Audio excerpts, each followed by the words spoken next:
Hey everybody, this is Robbie with Robbie's Reptiles, and welcome to another episode of Every Shirt I Own is Stained from Cleaning Gecko Tubs All Day. Now before we even get into the video, I want to do a quick shout out to a local business and a good friend of mine. They made this custom plush of Thalia for me, and it's very reasonably priced, and they put a lot of effort into this, and I just think that this is absolutely adorable.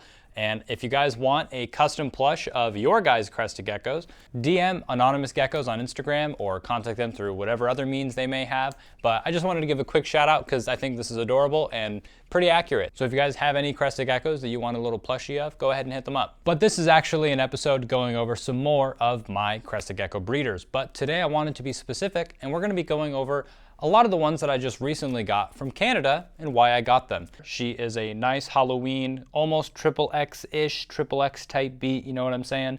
But she's got very little pinstriping, and I'm very happy to say she is already successfully locked with Solomon doors. So that is incredible. I mean, I think his tangerine and his triple Xing, absolutely no pinstriping on him either, will just pair beautifully with this female. And all of his offspring already from all the other females that he's paired to have been turning out fantastic. So this is female number one.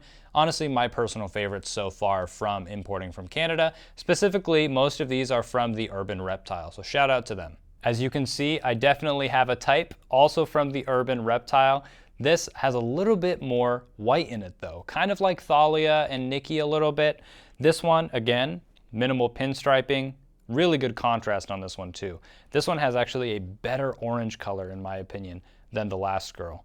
But again, not the best head structure. She's not currently up to size, but she'll get there pretty soon. And she is just a fantastic example of a nice orange extreme harlequin.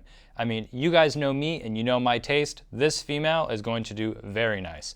If you guys could leave a comment down below, should I pair her to Solomon doors or should I really do a curveball and go ahead and pair her to my male cappuccino? Leave a comment down below. So here's the third female that I got from Canada, and not as much of that extreme harlequin patterning that you guys know I'm a huge fan of.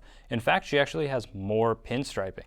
Well, this one I figured would do pretty well with my cappuccino. He has more pinstripe, but she has that really cool orange.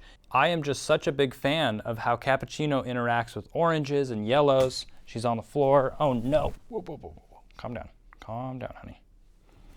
Ah! Oh, she bit me. All right, I'm gonna go ahead and put her back so that she isn't too stressed, but this is the third female. She's pretty nice looking. Gonna go to a cap or something. Please don't jump on the floor again. All right, here is another female that I recently got from Canada. She is not necessarily my type. You know, I always go for that really awesome triple X Halloween kind of look. But this girl is just an incredible extreme harlequin tricolor. I mean, really, only thing that's lacking is her head structure, but this pattern is to die for. A little bit of snowflaking, that dashed pinstriping. She could go to lily whites, she could go to cappuccino, she can go to triple X. She's pretty much a jack of all trades. So, you know, extreme harlequin tricolors are never gonna go out of style.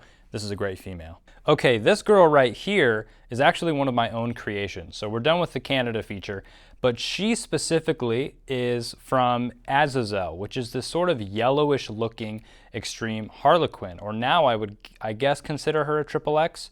But what's so neat about this female is that the mother is not this crazy orange at all. An incredible looking female, really awesome saturation, and she fires up pitch black. She looks really nice. I can confirm that she locked with Solomon doors.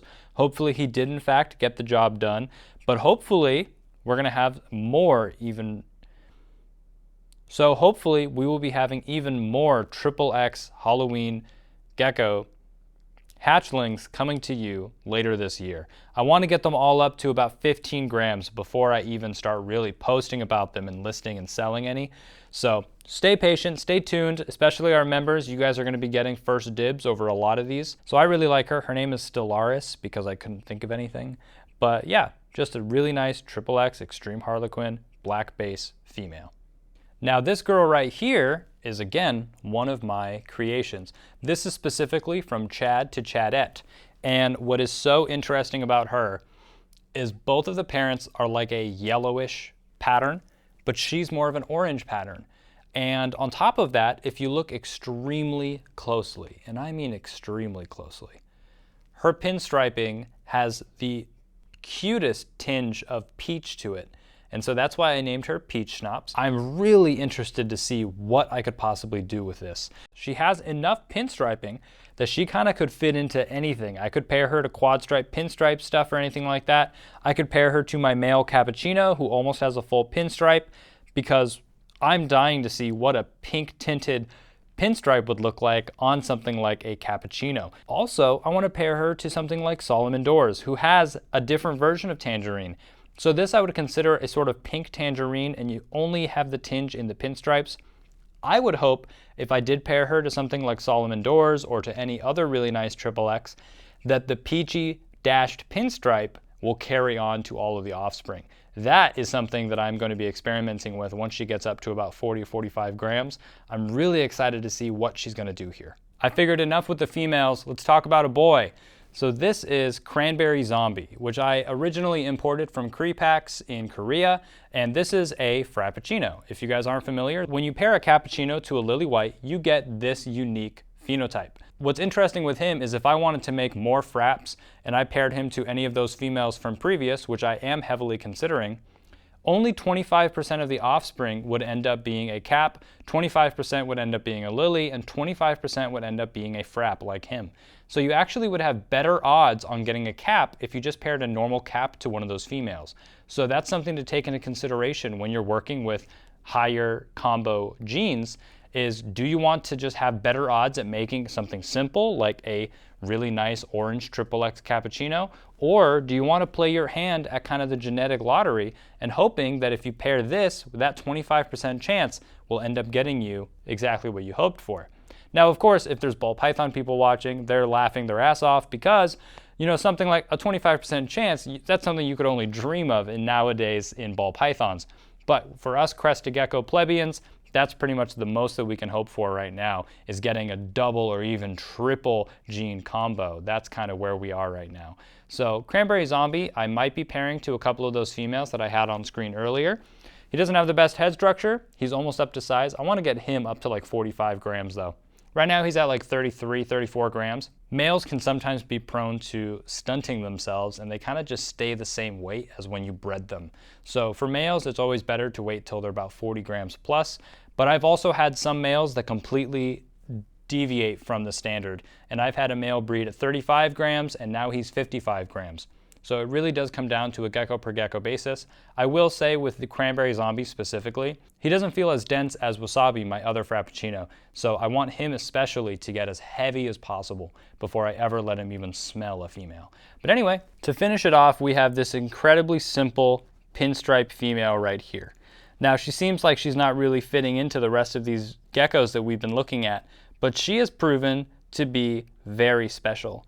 Believe it or not, this is the second female that I have had where I did not buy her as a possible het or as a het exanthic, but this is the second female in my collection that has proven to be 100% het exanthic. She hatched out a visual offspring, which is insane, a visual exanthic male paired to this female, because I'm hoping to kind of reconstruct the entire exanthic project that's in the hobby. Mainly because, you guys know me, I'm kind of a dot Nazi, as some people have said, and when it comes to Dalmatian spots, I want it completely separate from pattern. So she was going to be part of the building blocks to rebuilding the foundation of exanthic in the hobby. And what do you know, she turned out to be 100% het exanthic. Now at the time, 100% het exanthic females that were ready to breed were going for anything like $20,000 to $30,000, and I definitely never paid that for her. So I'm incredibly grateful and so flabbergasted at the fact that this is the second female in my collection that turned out to be 100% het exanthic, and I never even bought her as a possible. So that's just incredible. Now before I close out this video, I wanted to make sure to mention that if you guys use code Robbie with Ship Your Reptiles, you'll save $15 on your first order with them. I trust Ship Your Reptiles with all of my Crested Gecko shipments that I ship out on a daily basis, and I think that you guys should too. So make sure to just click the link down below and use code Robbie in order to save some cash. But that's going to be it for today's video. Make sure to like, subscribe, all the YouTube mumbo jumbo, and I'll see you guys in the next video.